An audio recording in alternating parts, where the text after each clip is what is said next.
Hello, I am Mary Lee Vieira, and I am going to present to you the paper that I wrote with my co-author, Susana Barbosa. We wrote about school culture and innovation.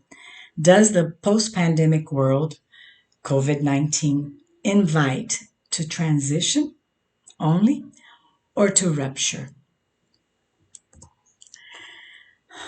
This pandemic experienced in 2020 due to the spread of COVID 19 provoked serial reactions in our social and economical sectors. According to UNESCO, um, more than 1.5 billion students had their learning impaired due to the closure of schools. And due to the long period of closure of schools, uh, when we go back, we need to have special attention. And UNESCO reinforces this, as it states that we cannot return to the world as it was before. And it invites us to think about new ways, new principles, and possibilities to have no educational setbacks, possibilities to renew school, to renew our pedagogical practices, even during this school closure. In order to guarantee continuity and in order to try to understand what this new normal will demand of educators, it is essential that we first of all acknowledge what is school culture and how does it relate to society. How does curriculum relate to society? How is it affected by society? Crises drive innovation because they create new necessities, new needs for people.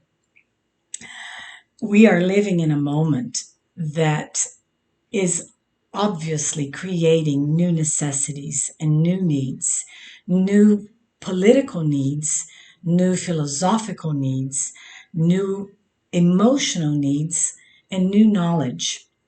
It is important to have clarity of the purpose of school and of education so that any kind of innovation or rupture brought forth due to all this that we are living can meet the educational needs of society, the educational needs of the developing and the education of an ethical citizen.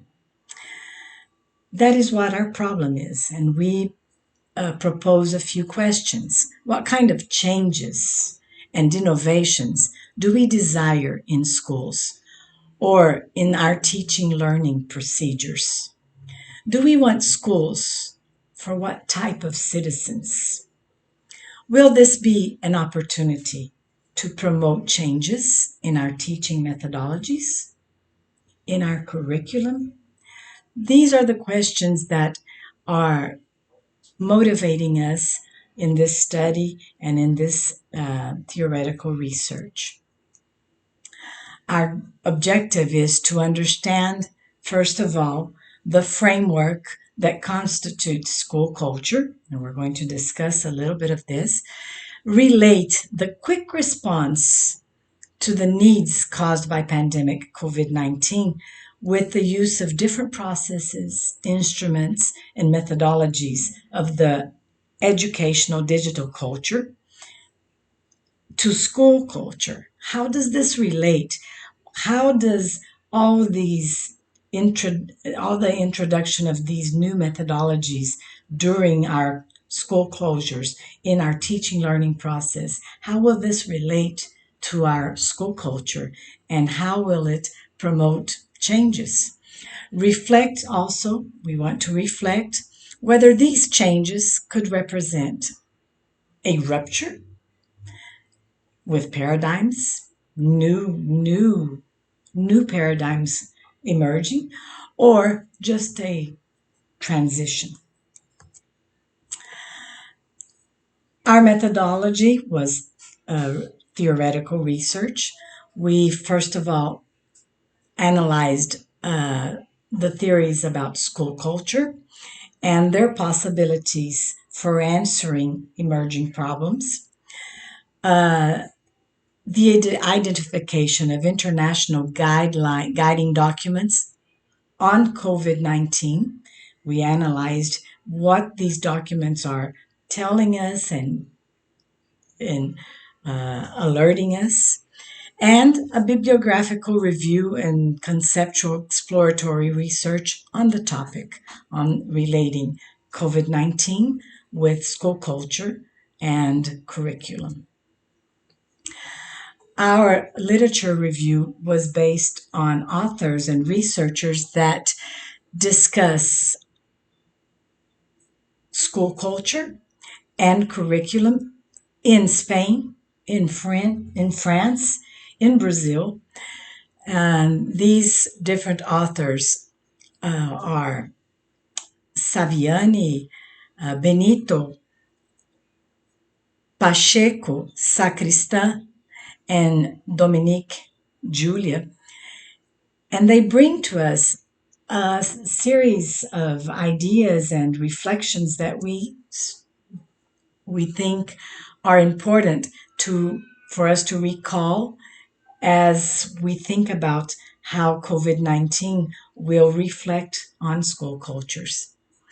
Vignon, one of our authors, states that school institutions and educational systems constantly change, and in this process of change, we'll perceive different types of relationships with external systems and internal systems. Changes are articulated. They don't happen in only one place or only with one aspect of a system. When something changes in a small characteristic, it affects all the system. We are having a great change in our society, in our political system, and this will necessarily affect our school systems. Julia discusses that school culture is a set of norms that define which knowledge, curriculum, to be taught and what behavior we want to inculcate in our students. And also a set of practices that will allow the transmission of this knowledge to be incorporated by our students and the behaviors to be incorporated. When we talk about school culture, we are talking about the knowledge that we teach, the behaviors that we want to change, and the way we teach, the way we relate these behaviors with knowledge so that our students can develop themselves and disinvolve. School culture dialogues with great social changes and internalizes these changes in the pedagogical practices and processes. So these authors, they reinforce the idea that the curriculum, the school curriculum, is constructed and constituted in its relation with society. And school culture is something that is constantly constructed and changed along with society, but not always in the same velocity. We can see that we are in the 21st century, and our schools generally have an organization and methods that represent the 19th century still. So the changes that come in school culture are changes that are very slow, but they are always related to society. And when we live in a crisis, these changes will probably be felt in a more intense manner. Also, in our literature review, we worked with some contemporary philosophers and sociologists that discussed pandemic COVID-19 in these last months. We worked with Yuval Harari, we worked with Boaventura Santos, we worked with Edgar Morin, Ailton Krenak, and Manuel Castells. Also, we worked on documents from UNESCO, from the Harvard Gazette, and from blogs, Manuel Castells' blogs and Morin's blogs, so that we could bring to this discussion statements that are being said and discussions that are being had right at this moment in our daily during our daily exercises of life. What these authors have brought to us is that COVID-19 pandemic is already considered a major historical event that has changed the world. The idea is that it already has changed the world. We don't need to expect to see what it changed. We are living the change. Boaventura Santos, wrote the pedagogy of the COVID-19, and in his statements he said it is possible to learn from the virus, but this will only happen, in fact, if we are ready to abandon the world as we knew before and abandon our desire to return to normal. We need to face our desires, face what we want, and reorganize our values. The pandemic is not a surprise, but rather a consequence of a process of non legitimation of knowledge of ancestral cultures, especially those in respect to nature. We have disrespected many laws of nature, and this amplified the possibility of this contagious virus and the rapid infection that it caused. The pandemic shows us that the world is biodegradable. We are not going to live forever. Things aren't going to stay as they are forever. And we need to face that fact. And we need to bring that idea to our students so that as they develop and as they choose careers and become citizens working in society, they may reflect about this and also have responsibility in understanding how our world needs care and needs our attention. The pandemic delegates responsibility for a new global pact with an establishment of a new citizenship and new parameter for humanity. Yuval Harari states that, and it's very important, not only for education, but for economical aspects and political aspects.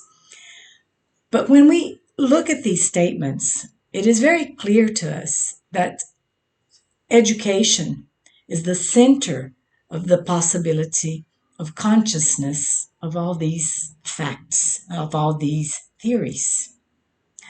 Contemporary thinkers are unanimous in saying that there will be a new world that will include review of the way of life and review of democracy, valuing personal and effective relationships, valuing humanity and its cultures, and valuing science and education.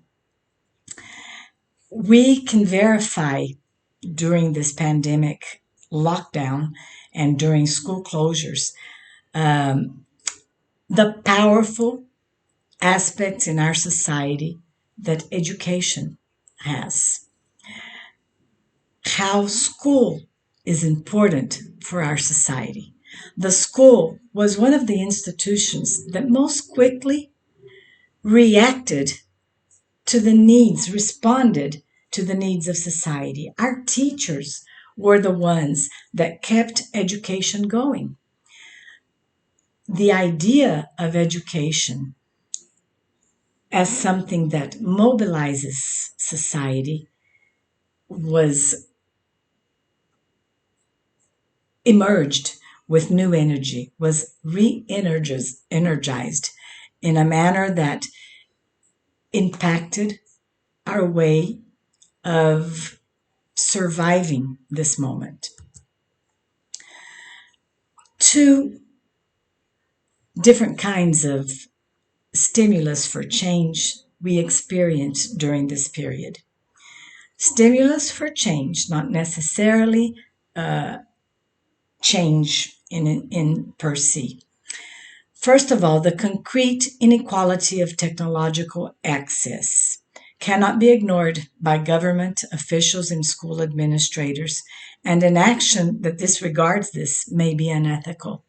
If we are going to spend even more time with online teaching, with school closure, or at least blended moments of online teaching and presence in school, we will need to guarantee that all our students have access to information and have access to connectivity so that they can be a part of this educational moment. And also, in second place, the fact that teachers realized their pedagogical potential and the pedagogical potential of digital culture, of APPs, of platforms that permit collaboration. This discovery, this perception will contribute to possible changes in school culture. We will not survive, nevertheless, this crisis if we do not think seriously and affirm that classroom teaching will never disappear, but will gain new strengths, new energy, and will promote changes in school culture. This school culture, to be changed, will require mediating teachers who build with their students the transition from the use of technology as leisure to the use of technology for work and for learning. Our students are used to WhatsApp, are used to Instagram, Pinterest, and many other Facebook, many other social media that they used for leisure, for communication, for with friends. But during this period, our teachers had to enter into this language and work with students using their instruments in a way that they also learned to use these methods and these instruments and resources for learning. This will bring change for students that will not expect from school only a teacher that transmits ideas, but they will expect from school a teacher that uses these instruments for collaboration, for discussion, for constructing new knowledge. Training and improvement of teachers is something else that will need to happen so that the school culture can experiment new challenges. The training and improvement of teachers in their methods and their use of new technologies. They will have to learn new skills, new abilities, and use new resources always. So our classrooms will come back, but they have to come back different. They have to come back blended with digital resources, blended with the idea that learning is something that we do collaboratively, that learning is something that the student does in an active manner, and that our school culture needs to interact with these new resources in a way that these resources are incorporated into our daily practices and into our methodologies, into our paradigms of education. The COVID-19 pandemic sparked discussions about the role of education and its political, economic, and infrastructural impact on society. The structural change, confronting the need to extend access to information for all types of students and populations, expanding connectivity as one of the demands of education. We can't go on as a world in which few people have connectivity and other people depend on only the presence of a teacher that is committed to them. We need to expand connectivity, and we need to expand the possibility of open information for people. The need for all educators to remember the importance and the aspects that contribute to and constitute what is called school culture, and the effects that forced online teaching had on that culture in order to ensure adequate interaction between society, education, and curriculum. Changes won't stop. Changes will continue. Other crises will be faced. We can't anticipate them, but we can anticipate the idea that our school culture is in constant interaction with society. And we need to constantly revisit our our idea of why school exists, what is the purpose of education, and how we educate and communicate with our new generations. This needs to be a constant in our lives in a way that we are always changing and making education adequate for the different citizens. School culture dialogues with major social changes and internalizes them with changes in pedagogical practices and processes and curriculum. However, teachers will need to navigate uncertain oceans, find new islands to rest and reflect on, but the rupture will only happen when all of us, as teachers and as educators, realize that the new culture implies a restlessness and resists the establishment of new dogmas and promotes continuous search for satisfying new needs and demands of new generations and societies. I invite you to read our article and to interact with us in the forum. If you have any questions, if you have any insights or discordances, please feel free to interact with us and we will answer you as soon as we can. Thank you for your attention.